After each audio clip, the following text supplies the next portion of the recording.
네, 정치권 이슈를 깊이 있게 분석해 보도록 하겠습니다. 김홍국 경기대 겸임교수, 장성철 공감과 논쟁 정책센터 소장과 함께 집중 분석해 봅니다. 안녕하십니까?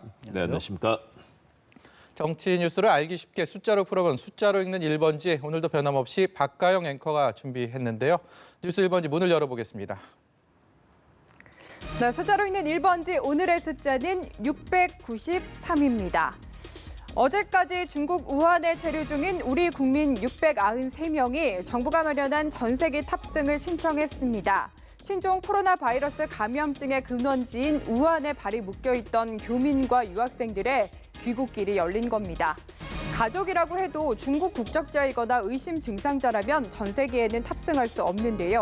최종 탑승자가 정해지면 모레와 글피 이틀 동안 전세기로 귀국하고 귀국 후에는 만일에 대비해서 2주 동안 국가 지정시설에 격리됩니다. 정부는 신종 코로나 바이러스 대책 마련에 분주합니다. 문재인 대통령 오늘 국립중앙의료원을 방문해서 방역 체계를 점검하고 총력 대응을 지시했고 정세균 국무총리도 인력과 자원을 총동원해서 검역과 방역을 강화하라고 주문했습니다. 홍남기 부총리는 총 208억 원의 신종 코로나 방역 대응 예산을 신속히 집행하겠다고 밝혔습니다. 여당은 정부의 방역 태세 강화에 야당의 초당적인 협조를 요청했습니다. 반면에 자유한국당은 정부의 대처가 여전히 안일하다며 비판을 이어가고 있는데요. 신종 코로나 바이러스 감염증의 진행 상황에 따라 총선 민심도 영향을 받을 것으로 보입니다. 지금까지 숫자로 읽는 1번지였습니다.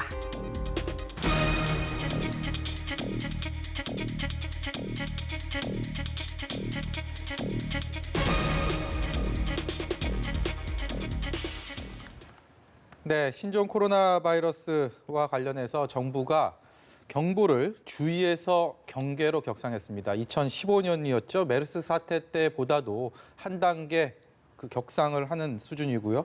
청와대 게시판에는 중국인들의 입국을 금지시켜야 된다라는 청원까지 올라오고 있습니다. 먼저 여야의 반응부터 듣고 오겠습니다. 어려움에 빠진 중국 정부를 지원하는 방안도 적극 검토해 주시기 바랍니다. 이런 상황일수록 한중 양국 국민의 혐오를 부추기는 행동은 자제해야 합니다. 중국과 우리는 앞으로 오랜 세월을 함께 돕고 살아가야 할 소중한 친구입니다. 국민들의 걱정, 불안감이 점점 커지고 있는데 정부의 대응은 믿업지 못합니다. 그러니 대만처럼 중국 여행객의 국내 입국 금지 등 추가 전염 가능성을 원천적으로 차단하는 방안을 강구해야 할 필요가 있다고 봅니다. 네, 진원지인 중국과 관련해서 여야의 반응에 온도차가 느껴집니다. 일단은 중국에 대해서 여당 입장에서는 외교 관계를 좀 고려한 그런 발언으로 느껴지고요. 지금 자유한국당의 분위기는 또 그거와는 또 상반된 느낌인데 어떻게 보십니까? 네, 여당, 야당 아마 서로 다른 이야기를 하지만 결국은 우리 국민의 안전과 생명을 지키겠다는 의지는 아마 같을 거라고 봅니다. 네. 일단 정부 차원에서는 중국과의 외교 관계뿐만 아니라 일단 가장 먼저는 역시 우리 교민이라든가 또는 유학생 또 상사 주재원 이런 분들의 안전이 최고죠. 예. 그렇기 때문에 전세기 협상이라든가 이런 걸 통해서 우리 국민의 안전을 함께 보장하려는 거고요. 예. 더불어서 이럴 때 정말 이웃 나라와의 외교 관계가 중요합니다. 과거에 주변국에서 지진이라든가 그런 전염병 사태가 났을 때 어땠습니까? 일단은 서로 간에 발전된 기술 체계를 이전해주고 예. 함께 도와주면서 검역 시스템도 발전시키고요. 네. 또 위로해주고 도와주는 관계가 돼야만 향후에 또 그 관계가 결국은 나중에 이가 시릴 때 도와주는 그런 관계가 되지 않겠습니까? 그리고 만일의 경우 정말로 야당에서 이 얘기는 심정은 이해가 갑니다. 그런 걸 통해서라도 강력하게 지금 이 조치를 취해야 된다는 것인데요.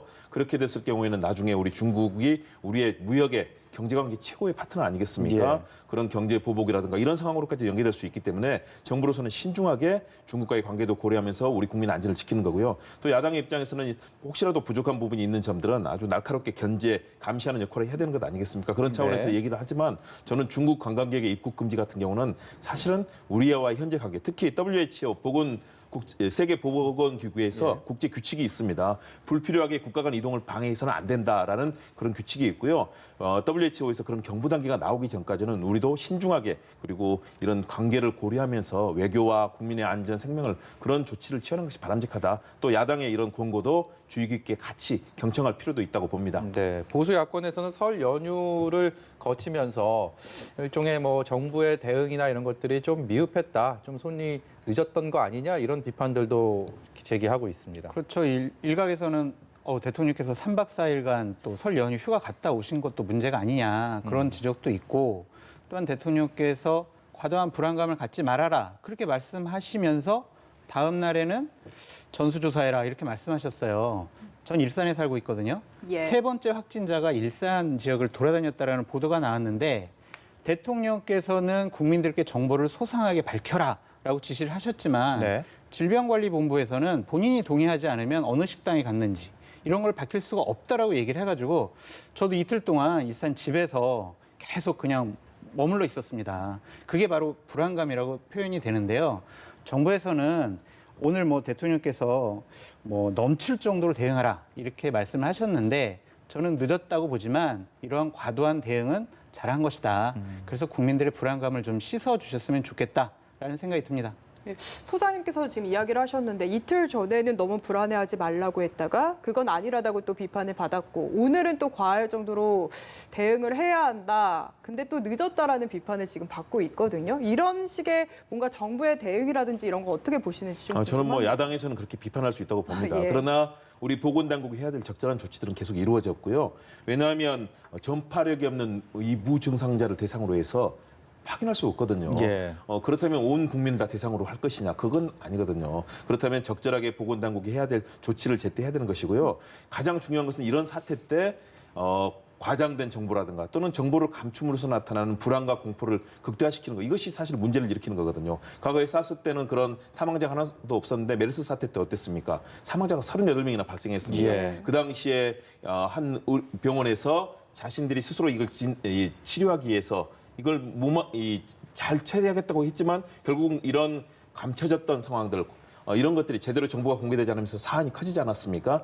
지금은 이런 부분들이 이 당국에 의해서 적절하게 통제되고 있고 또 중국의 상황들이 적절하게 또 알려지고 있습니다. 저는 그런 측면에서 일단 안심시킬 필요도 있고요. 국민들께서 너무 과도하게 불안감에 빠지면은 사실은 경제 전체 국민들의 심리가 패닉으로 갑니다. 네. 대신에 과도할 정도로 정말 제대로 상황에 대해서 통제하고 할 필요도 있거든요. 두 가지가 동시에 가야 된다. 그런 측면에서 저는 정부의 이 현재 대처는 적절했다라고 보여집니다. 대신에 지금 상황에서 절대 긴장의 끈을 놓치지 말고 이때는 민관군 정말 총체적으로 함께 나서서 이 부분에서는 국민의 생명의 문제는 네. 이건 야당의 문제도 아니고 여당의 문제도 아닙니다. 정말 초당적으로 협력해야 되고요. 이럴 때 같이 목소리를 높여서 그래서 안철수 전 대표 같은 경우도 뭐 위원회 구성이라든가 여러 가지 제안하지 않았습니까? 예. 저는 이렇게 여야가 서로 같이 목소리 내고 대안을 내고 아이디어도 내면서 함께할 때 대한민국의 이런 안전도 보장될 것이다. 그런 측면에서 지금 상황을 너무 부정적으로 볼 필요는 없고 함께 국민들께서 믿어주실 필요도 있고 정부도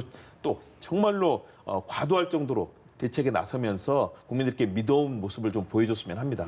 어쨌든 이런 국가적인 위기 사태를 맞은 상황에서 이런 질문을 드리기도 좀 송구스럽습니다만 총선이 이제 80일도 채 남지 않은 상황이기 때문에 과연 이 신종 코로나 바이러스 관련된 이 지금의 상황이 총선에 또 민심에 어떻게 작용할지도 각 정당에서 드러내진 않더라도 계산기를 좀 두드리는 모습도 있지 않을까 싶습니다. 어떻게 전망하십니까? 수습이 잘 되면은요 총선에 영향이 없습니다. 왜냐하면 정부가 여당이 할 일을 했구나 오히려 그렇게 판단하는 긍정적으로 거고요. 작용하진 않을까요? 그냥 할 일을 했다 그냥 그런 예. 수준일 것이고요. 만약 이거 수습을 잘못하면요 정권 심판론에 상당한 힘을 더 보태게 됩니다. 2015년도 메르스 사태 때 네. 문재인 대통령께서는 아니 정부가 메르스 슈퍼 전파자 아니냐 그러면서 여야정 고위 비상대책위원회도 만들자 예. 그런 또 얘기도 하지 않았습니까? 또한 당시에 박원순, 이재명 이런 분들은 아니 준전시 상태를 선포해야 된다 이런 식으로 선동을 했어요. 근데 야당이 자, 과거에 지금의 현재 여당이 그렇게 했으니까 우리도 선동하자. 이것은 옳지 못하고요. 우리 교수님께서 잘 지적해 주셨듯이 이런 국난의 앞에서는 여야가 힘을 모아서 잘 극복할 수 있도록 국민들이 불안해하지 않도록 여야 정 다 같이 힘을 합쳤으면 좋겠다라는 생각이 듭니다. 교수께서는 네네 총선에 바로 아마 영향을 미치지는 않을 거고요. 역시 정부 여당은 잘하는 것은 별로 이렇게 이 점수에 들어가지는 않습니다. 그럼에도 불구하고 총선 때 우리 이 부분에서 최선을 다했다. 그리고 더 커질 수 있는 일을 막았다라고 하면서 이제 내놓을 수는 있는 건 될 텐데요. 당시에 메르스 스타트 때 보면은 확진자가 발생한 뒤에 15일 지나서 박근혜 전 대통령이 정부 대응에 미숙한 점이 있었다라고 하면서 이제 국민들에게 사과를 하는 과정들이 나오게 됩니다. 지금 상황들 그 당시하고 이제 비교해서 혹시라도 우리가 정보를 뭐 잘못 차단하거나 아니면 정부가 대응해서 미진한 점이 있거나 이런 부분들을 저는 하나하나 다 짚어야 된다고 봅니다. 그리고 야당과의 협력 관계도 구축해서 이런 부분에 있어서는 야당도 전폭적으로 좀 지지를 할 필요가 있고요. 예. 그래서 이것이 총선에 미치는 영향. 만일의 경우 이 수습 제대로 잘못한다면 당연히 그것은 뭐 정부의 큰 책임이 돌아갈 거고요. 여당의 마이너스 포인트가 될 겁니다. 그러나 이 부분을 제대로 해낸다면 또 그 부분에 있어서는 유권자들에게 일하는 정부구나 또 이런 상황을 막았다는 점에서 평가를 받을 수 있을 거거든요. 그런 측면에서 이번 사태에 총력을 기울여야 되고 야당도 사실은 그동안의 과정에서 지나치게 장애로 나가고 뭐 단식 삭발 국민들께 대안을 내기는 좀 어려워 보인다 이런 평가를 받지 않았습니까? 예. 이번에 좋은 대안들 내면서 협력도 하고 그러면서 국민들께 신뢰를 받는다면 또 선거에도 더 가점이 될 수 있을 겁니다. 그런 예. 측면에서 이번에 여당, 야당 모두 좀 성숙한 대응을 통해서 국민들께 안심을 시켜드렸으면 하는 그런 바람입니다. 네, 모쪼록 국민들의 생명이 달린 문제인 만큼 조기에 수습되길 바라보겠고요. 이슈 넘겨보시죠. 어제 이 소식 듣고 다소 놀란 분들도 계실 것 같은데 민주당의 영입인재 이후였던 원종건 씨가 미투 논란에 휩싸였고요. 만 하루도 되지 않아서 스스로 인재 자격을 반납하겠다고 밝혔습니다. 우선 직접 들어보시죠. 제가 민주당에 들어와 남들 이상의 주목과 남들 이상의 관심을 받게 된 이상 아무리 억울해도 남들 이상의 엄중한 책임과 혹독한 대가를 치르는 게 합당할 것 같습니다. 명예로운 감투는 내려놓고 자연인 신분으로 돌아가겠습니다. 홀로 진실을 밝히고 명예를 회복하겠습니다. 죄송하고 감사합니다. 네, 일단 사건 자체에 대한 뭔가 진실 여부는 좀 차치를 해야 될 것 같고요. 이걸 여쭤보고 싶어요. 확실하진 않지만 이 미투 논란 관련해서 이전에도 이야기가 있었다고 하거든요. 근데 인재 영입 과정에서 왜 민주당에서는 이 부분을 좀 확실히 검증하지 못했을까? 그러니까 이 원종건 씨가 영입 기자회견을 할 때 바로 SNS 상에서는 저 사람이 여러 가지 미투에 문제가 있다, 곧 터질 것이다라는 그러한 댓글들이 되게 많았어요. 그래서 저는 터질 게 터졌다 그렇게 생각이 들고요. 민주당은 정말 너무 무책임하고 파렴치한 변명을 했어요. 예를 들면 미투 논란은 사적인 영역이기 때문에 우리가 제대로 검증할 수가 없었다라고 했는데 이러한 원종건 씨라는 사적인 인물을 우리 인재 영입이라는 공적인 인물로 영입한 것이 민주당 아닙니까? 그러면은 이런 변명보다는 우리가 제대로 검증을 못했습니다. 죄송합니다. 이런 사과를 먼저 해야지 저런 사적 영역이다. 우리 책임이 아니다라는 식의 반응은 정말 국민을 좀 우롱하는 처사가 아닌가라는 그런 생각이 들고요. 인터넷상에 상당히 하여튼 흉흉한 소문들이 아직도 많이 돌고 있습니다. 그렇기 때문에 각 당에서는 너무 보여주기, 이미지 이런 식의 감성팔이형 인재 영입은 하지 말고 정말 국민과 이 국회를 좀 바꿀 수 있는 그런 제대로 된 인재를 제대로 검증을 해서 영입했으면 좋겠다. 그런 생각이 듭니다. 이게 검증 과정에서는 이게 검증하기는 쉽지 않았다라고 그런 보시는 거네요. 그 이후에 사과가 문제였다라고 보시는. 그러니까 예를 들면요. 예. 당신 미투 했어? 라고 물어볼 수가 없잖아요. 아니, 안 했어요. 그냥 여자친구랑 약간의 다툼이 있었어요라고 하면 끝이지 않습니까? 그런 부분들을 본인이 고백을 하지 않으면은 이 부분은 당에서는 알 수가 없는 부분인데 분명히 그 전에 많은 제보가 들어갔을 거예요. 이러한 일이 있었다. 이 사람과 관련해선.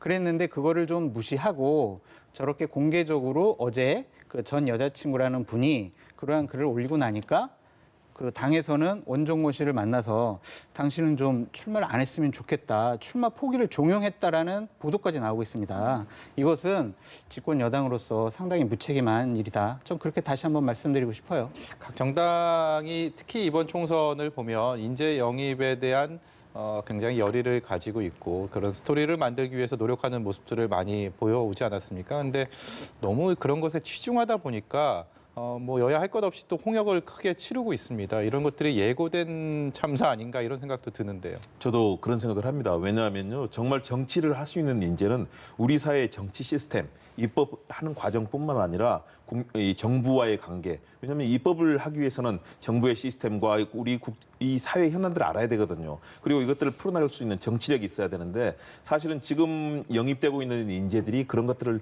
제대로 해낼 수 있는 경륜과 또 정치력을 가지고 있느냐, 그렇지는 않거든요. 지금 보여주는 여러 가지 20대 여성 또 장애인 많은 분들, 우리 사회에 그동안 아픔을 가졌던 부분에 대한 대안을 줄 수 있는 상징적인 인물들이긴 한데요. 실제 정치를 제대로 할 수 있는 것인가? 그러기 위해서는 다양한 시스템이 갖춰져야 되고 본인이 그런 경륜과 경험을 가져야 될 텐데 그런 측면에서 사실 우려되는 바도 있습니다. 왜냐하면 이것이 자칫하면 보여주기식의 이 이미지 경쟁 그리고 좋은 인재를 선점하기 위한 그런 경쟁이 되다 보면은 자칫하면 지금까지 그리고 대부분이 이제 그런 분들이 이 인재 영입이 되지 않았습니까? 그런 측면에서 사실은 예고된 그런 어려움이 있을 거다.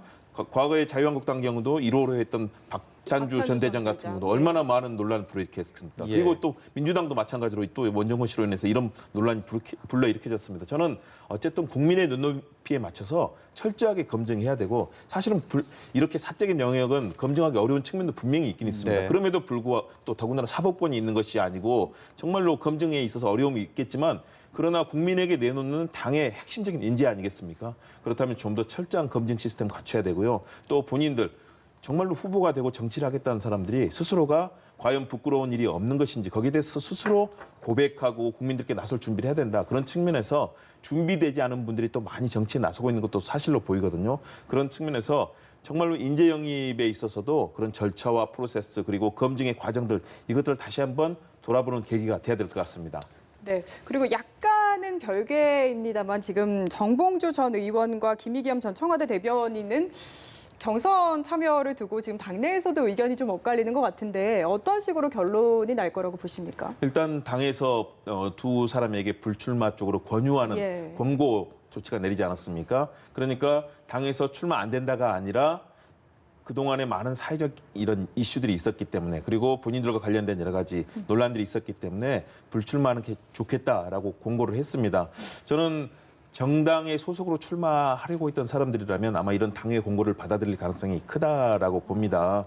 그러나 또 내가 정말 정치의 꿈을 펼쳐보고 싶다. 그동안 참 억울하게 나의 생각과 다르게 사회적 평가를 받아왔다고 하는 분들은 이제 그런 평가를 받아보고 싶을 텐데요. 네. 그럼에도 불구하고 정치는 또 정당과 또 정당의 가치와 이미지를 내놓는 그런 장 아니겠습니까? 그런 측면에서 저는 본인들이 수용을 할 가능성이 결국은 크지 않을까 그렇게 판단해 봅니다. 네, 민주당의 지금 현역 의원에 대한 평가가 얼마 전까지 이어졌고요. 그 물갈이 차원에서 새로운 인물들을 또 받기 위해서는 또 자리를 내줘야 되는 또 상황이기 때문에 여기서 하위 20%, 그러니까 의정 활동을 비롯해서 여러 가지 잣대로 평가를 해본 결과 거기에 못 미치는 하위에 대해서는 개인적으로 연락을 해서 그 사실을 알리겠다라고 했습니다. 지금 그 시한이 이제 다가왔고 거기에 대해서 연락을 이미 받은 사람도 있을 텐데 그 심정은 뭐 말도 못하겠죠. 오늘부터 막 통보한다고 해요. 네. 그래서 민주당 의원들 같은 경우에는 휴대폰에 원혜형 이렇게 전화번호가 뜨면은 떨릴 것 같습니다. 그 뒤에 올 곳이 왔구나 네. 이제 그렇게 생각을 한다고 합니다. 저 하위 20%로 통보를 받으면요, 이거는 경선에서 이길 수가 없어요. 이게 소문이 안 날 수가 없습니다. 그렇기 때문에 상대 예비 후보자 측에서는 아니 저렇게 하위 20%는 사람 경쟁력 없다. 저 사람 본선에 나가봤자 뭐 야당과 어떤 경쟁에서 이길 수가 없다. 그런 식으로 공격할 게 뻔해요. 예. 그렇기 때문에 이 부분들은 정말 사약선고라고 저는 보여져요. 그렇기 때문에 이 20% 통보 대상 받은 분들은 되게 많은 고민을 할 겁니다. 예. 과연 내가 경선에 계속 그냥 고할까 아니면 멋있게 내가 당을 위해서 불출마 선언할까 이제 그런 고민에 빠질 텐데 이런 식으로 해서 계속 물갈이 하는 것들은 당의 건강함을 유지하는 것이다. 그런 하나의 방편이다. 그렇게 말씀드리고 싶습니다. 이건 내분의 소지로 작용할 가능성은 없을까요? 저는 아주 크지는 않겠지만 분명히 그럴 가능성도 있다고 봅니다. 왜냐하면 자신의 그동안 의정 활동에 대한 평가를 다 담은 것 아니겠습니까? 네. 그렇다면 전체 의원 중에서 정말 사실상 당신은 F 낙제점이다라는 그런 평가를 받는 것인데요. 예. 본인의 의정 활동이 사실상 부정당했다는 생각을 한다면 거기에 대해서 반발할 수도 있다고 봅니다. 그리고 특히 이제 감점을 당할 텐데요. 감점에 대해서 본인이 거기에 대해서 충분히 이길 수 있다라고 판단이 되면 아마 거기에 대해서는 불복하는 절차를 밟을 수도 있습니다. 왜냐하면 그동안에 보면은 뭐 친박연대라든가 또는 민주당 뭐 여당도 그렇고 과거의 야당도 그렇고 그런 일들이 많이 벌어졌었거든요. 당의 평가와 본인의 평가는 다를 수 있기 때문에요. 결국은 평가는 유권자 국민께서 하시는 것 아니겠습니까? 그러나 기본적으로는 당에서 이런 점수를 받고 더구나 이 감점까지 된다면 다른 분들은 신인 이 뭐 가점이라든가 또 여성 가점 많은 가점들을 받게 될 텐데 그렇다면 현실적으로는 상당히 불리하다. 그걸 이겨낼 수 있는 그런 정치력이 있다면 그리고 본인의 그런 정치 포부가 있다면 불복하는 분들이 몇 분 저는 계실지 모르겠습니다. 그런데 네. 전반적으로는 당의 의지가 관철될 가능성이 크다. 그리고 이번 정당 이 양측의 이 흐름들을 본다면 여야 모두 뭐 50% 가까이 물갈이하겠다 이런 얘기까지 나오지 않습니까? 예. 그렇다면 그런 대상이 된다면 사실은 생존하기는 지금은 쉽지는 않아 보입니다. 네. 민주당은 내분이 일어나지 않을 것 같아요. 두 가지 이유 때문인데요. 하나는 여당이라는 프리미엄이 있습니다. 협박과 설득이 병행이 될 텐데 아유 이번에 출마하지 마. 그러면은 우리가 좋은 자리 하나 다른 해줄게. 자리, 예. 걱정하지 말고 기다려. 이렇게 할 수가 있고요. 또 하나 이제 내분이 안 일어나는 이유는 본인이 이제 공천을 못 받았어요. 그러면은 본인이 보스처럼 모시고 있는 어떠한 중요한 정치 지도자한테 가서 일러야 돼요. 자, 저 공천 못 받았어요. 저 좀 보호해 주세요라고 해야 되는데 지금 민주당에서는 뭐 이해찬 대표나 이낙연 전 총리나 이분들이 다 청와대랑 호흡을 같이 맞추고 있잖아요.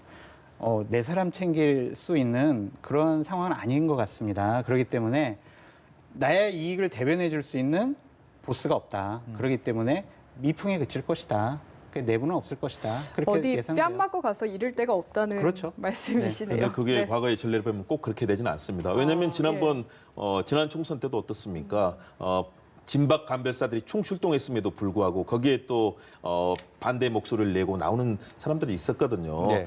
여당 출신이라고 해서 꼭 뭐 당에서 압박하고 한다고 해서 꼭 그런 건 아니고요. 제가 봤을 때는 정말 본인이 지역 관리 잘했고 나의 의정 활동이 이 시대에 걸면 올바른 것이라고 판단하는 그런 사람들이 이제 반기를 들 텐데요. 지금의 민주당 시스템은 이해찬 대표가 상당히 당 장악력이 제가 보기로는 강합니다. 그리고 원혜영 공관위원장이 스스로 불출마를 선언하고 또 인품도 상당히 당에서 높은 평가를 예. 받지 않습니까? 이낙연 총리도 마찬가지고요. 그렇다면 현재 지도부 시스템이 상당히 튼튼하다. 이런 측면에서는 그런데 그럼에도 불구하고 아마 불복하는 사람들은 항상 있었기 때문에 저는 이번에도 일부는 분명히 나올 거라고 봅니다. 네, 민주당 공천 탈락자를 두고 두 분 의견이 엇갈려서 어떻게 될지 좀 지켜봐야 되겠고요. 안철수 전 대표 이야기로 넘어가 보겠습니다. 어제 손학규 대표를 만나서 당 비대위 체제 전환부터 해서 이것저것 제안을 했고 오늘 3시죠. 손학규 대표가 이에 대한 답변을 내놨는데 한마디로 요약을 하면 받지 않겠다. 이거 그렇죠. 같습니다. 안철수 대표는 당신 물러나라 그렇게 요구한 거고 손학규 대표는 나 못 물러난다. 너는 유승민 대표랑 똑같은 사람이야. 나를 몰아내고 우리 당을 보수 우파 대통합이라는 데에 팔아먹으려고 하는 사람이야. 이제 이런 식의 반응을 보인 거거든요. 이 안철수 대표는 독자신당을 추구하면서 중도 실용 정당 뭐 이런 걸 만들겠다고 했는데 솔직히 바미당 같은 경우에는 본인이 만든 거 아니겠습니까? 그런데 자기가 그 당대표 선거 때 밀어줬던 손학규 대표가 분명히 그 전에는 우리 안철수 대표 오시기만 하면 내가 당대표 자리라도 다 내줄게 예. 라고까지 얘기를 했는데 왔는데도 아무런 반응이 없으니 본인으로서는 답답했겠죠. 일주일 동안 손학규 대표가 먼저 만나자고 기다렸을 겁니다. 근데 연락을 안 주니 본인이 만나자고 요청을 한 것이고 거기서 오늘인가요? 어제 당권 내놔라 그랬는데 못 내놓겠다. 완전히 결별하는 수준이 아니냐 그렇게 생각이 됩니다. 들어오기 전에는 안철수 전 대표 입국하기 전에는 말씀하신 것처럼 다 내주겠다 당대표를 비롯해서 이렇게 얘기한 말이 저희 기억 속에 다 있지 않습니까? 근데 불과 며칠 사이에 저렇게 변해도 되는 겁니까?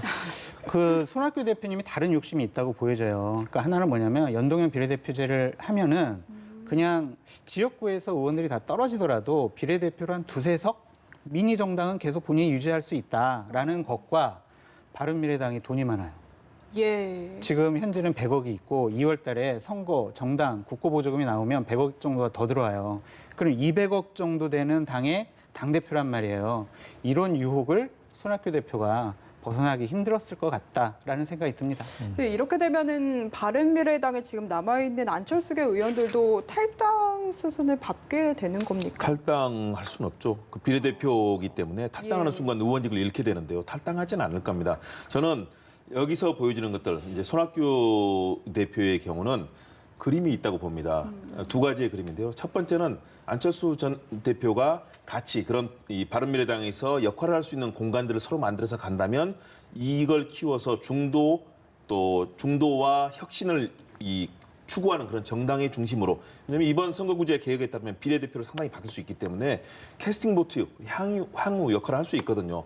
그렇게 해서 안철수 전 대표와 손을 잡거나 아니면 안철수 전 대표가 만일의 경우 신당을 만들어서 떨어져 나간다면 대한신당이라든가 또는 뭐 여러 가지 다른 정당들이 있지 않습니까? 예. 같이 힘을 합친다면 어느 정도 특히 호남 지역에서 나중에 이제 선거 막바지에 바람이라든가 이런 것들이 불어준다면 비례 20석 이상 교수단체 정당을 만들 수 있는, 그러니까 양쪽에 카드가 있다고 봅니다. 대신에 저는 안철수 전 대표에 대해서 얘기를 하고 싶은데요. 자, 손학규 대표가 그렇게 얘기를 했습니다. 손학규 전 대표는 어떤 얘기겠습니까? 안철수 대표가 와서 자신도 예우하면서 함께 가자는 것들을 기대하면서 한 발언 아니겠습니까? 네. 근데 안철수 전 대표는 와서 손 대표님 고생하셨습니다. 정말 바른미래 쪼개지고 이런 가운데서 당을 지켜주느라 고생하셨습니다. 저랑 같이 해보시죠. 이게 아니라 방을 빼주십시오. 네, 방 빼주십시오. 다 물러나십시오. 저는 안철수 전 대표가 바뀌지 않았다. 제가 만나본 안철수 전 대표의 측근들이 다 어제도 그제도 다 그런 말을 하더라고요. 전혀 변하지 않았다. 그런 정치적인 예법들, 다시 말해서 손학규 대표 같은 경우는 어떤 분입니까? 한국 정치의 원로 아닙니까? 그러면 적절하게 그런 예우를 갖추면서 같이 할 수 있는 가능성들, 서로 연합하면은 파이는 커지거든요. 예. 그런데 안철수 전 대표와 그 휘하에 있는 의원들은 뭔가 새로운 가치를, 안철수의 가치를 만들어가고 싶은 거죠. 그랬을 때 결국은 이렇게 현실의 파열음이 나는 것이고, 그러나 신당 창당이 그렇게 쉽지는 않습니다. 네. 방금 말씀하신 국고보조금 200억도 있고요. 의원들의 숫자가 있고요. 또 당의 기반이 있습니다.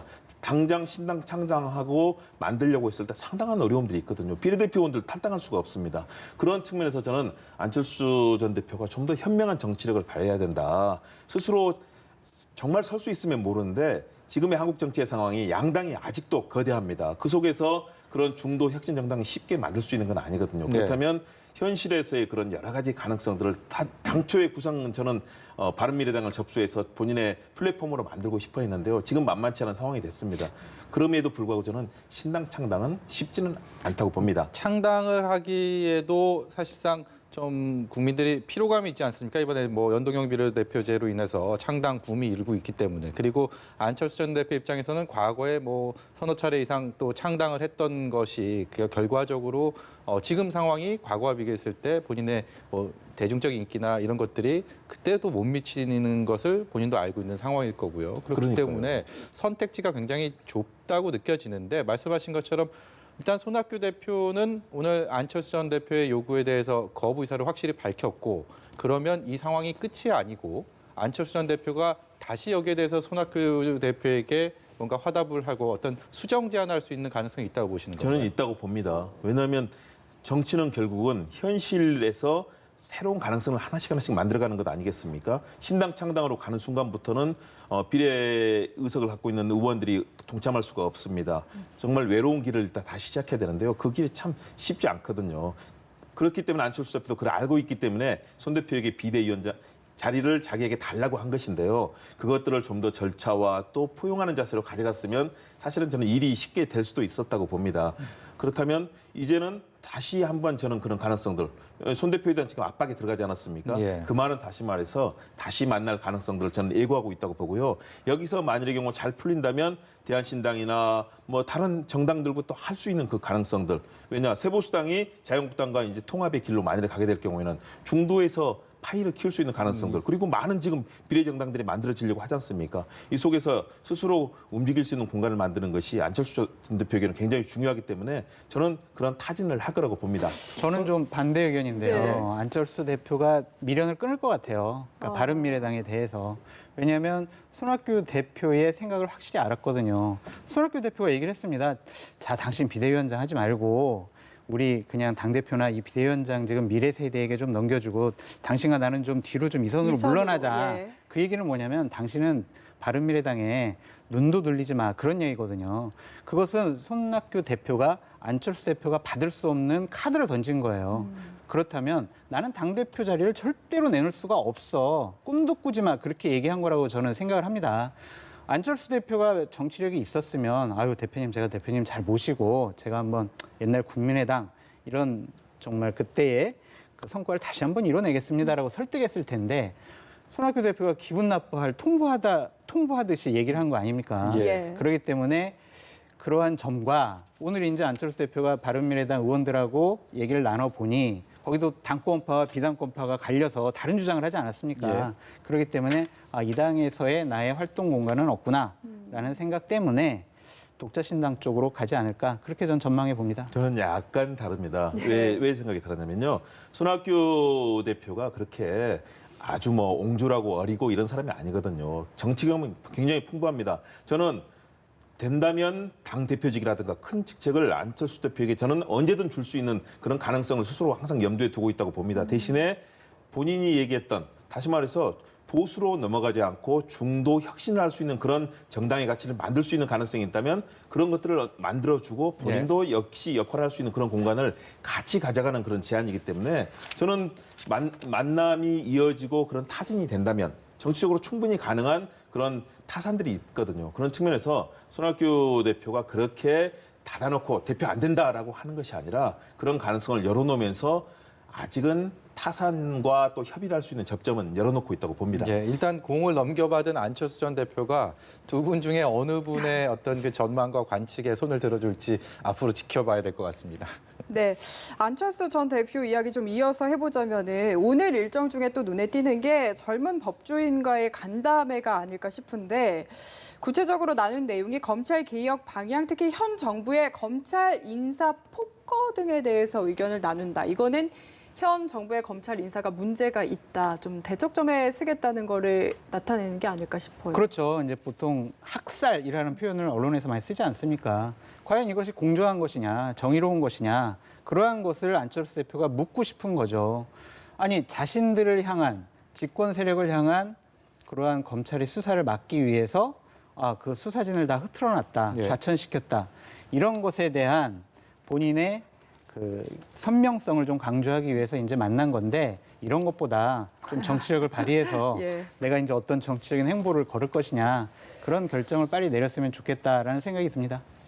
제가 판단하기는요. 안철수 대표는 본인의 정치적 위상을 다시 한번 확인시키는 겁니다. 왜냐하면 이미 보수 진영과는 손을 긋지 않았습니까? 다시 말해서 현 정부에 대한 비판을 통해서 문재인 정부와 대척점에 설 수 있는 전체 야당의 대표는 나다. 다시 말해서 검찰 인사라든가 이런 검찰 개혁에 대한 정부 입장을 비판하는 입장이 삼으로써 야당의 전체 대표주자. 왜냐하면 야당은 안철수 전 대표의 지금 생각으로는 장외 집회라든가 최근에 여러 가지 이 국정농단 문제라든가 탄핵 문제 여기서 벗어나지 못하고 있다고 보는 것이고요. 지금, 그렇기 예. 때문에 본인이 중도와 혁신을 통해서 현 문재인 정부와 대척점에 설 수 있는 다시 말해서 자신과 문재인 대통령 정부의 싸움으로 향후의 그림을 가져가고 싶은 그것 때문에 저는 이 검찰 개혁이라든가 이런 이슈 그리고 최근에 검찰 인사에 대한 얘기를 하는 것이고요. 그런 점에서 안철수 전 대표가 향후 어떤 그림으로 이 전국을 잘 끌고 갈 것인지가 잘 드러난 그런 회의가 아닌가 판단이 됩니다. 네, 안철수 전 대표가 지금 말씀하신 것처럼 검찰 인사를 문제 삼으면서 가세를 했습니다. 근데 이게 어떤 말씀이냐면 범보수 야권에서는 이미 검찰 인사, 검찰 개혁 이후로부터 이렇게 비판의 날을 날카롭게 세우고 있지 않았습니까? 자유한국당에서는 검찰 학살 TF까지 구성을 했고 새로운 보수당에서는 오늘 청와대 앞에서 검찰 인사에 대해 비판하는 또 기자회견을 하면서 이 검찰 인사, 검찰 이슈를 총선까지 쟁점화하겠다. 라는 방침을 사실상 공식화한 게 아닌가 이런 판단이 드는데요. 여기에 대해서는 어떤 야당으로서는 좋은 정치적인 호재예요. 자, 이게 공정하지가 않다. 당신들이 야당 시절에 민주화 운동을 했다고 하는 사람들이 외쳤던 그러한 정의와 공정한 게 아니다. 이건 끊임없이 당신들을 향한 수사를 방해하기 위한 어떤 검찰 인사 농단이다라는 식으로 공격하기 아주 쉬운 먹잇감입니다. 그렇기 때문에 야당으로서는 총선 때까지 계속 끌고 갈 겁니다. TF도 만들고 특검도 하고 여러 가지를 시도할 거예요. 물론 특검 같은 경우에는 여당이 반대하면 할 수가 없어요. 예. 기본적으로 과반이 3분의 2 못 정도가 받죠. 찬성을 해야 되거든요. 하지만 이것은 선거를 앞둔 정치 공세로서는 상당히 좋은 건이다. 그렇게 말씀드리고 싶습니다. 이 이슈를 총선까지 끌고 가면은 어떤 여당의 좀 호재일 수도 있고 아닐 수도 있고 어떻게 보십니까? 일단 여당에게는 계속 아픈 점이죠. 왜냐하면 검찰은 결국은 사실은 정부에서 이루어지는 그런 사법적 행태 아니겠습니까? 이 부분에 대해서 야당에서 계속 지적을 하고 그 부분에 있어서 사실 청와대와 관련된 여러 가지 또 이 수사도 있지 않습니까? 이런 부분에 있어서 여당으로서는 사실은 이 부분이 계속 지속되는 게 사실은 좀 답답한 일이 될 겁니다. 부담도 되고요. 그럼 거기에 대해서 이제 검찰 개혁이라든가 그리고 검찰의 그동안 잘못됐던 수사 관행을 어떻게 바꿀 것인가? 문재인 대통령이 신년 기자회견이라든가 계속해서 얘기했던 게 있습니다. 윤석열 검찰총장은 신뢰한다. 신뢰하지만 그러나 잘못된 수사 관행들, 보복 수사라든가 편파 수사, 표적 수사, 또 반인권 수사 이런 것들을 개혁하라고 있는데 그런 개혁은 전혀 이루어지지 않고 검찰이 과거처럼 군림하고 있다는 그런 것 아니겠습니까? 예. 저는 이런 부분을 계속해서 여당은 강조하면서 정권에 대한 수사는 하되 네. 그러나 검찰의 개혁도 해달라는 그런 얘기를 계속 할 텐데요. 네. 야당의 공세는 끊임없이 아마 이건 당연히 선거용이기 때문에 계속 할 거고요. 여당의 입장에서도 이를 방어하기 위한 또 노력들을 계속 기울일 거다. 아마 선거 때까지 계속 갈 것 같습니다. 네, 오늘 말씀 여기까지 듣도록 하겠습니다. 지금까지 김홍국 경기대 겸임교수, 장성철 공감과 논쟁 정책센터 소장이었습니다. 고맙습니다. 네, 잘 들었습니다. 감사합니다.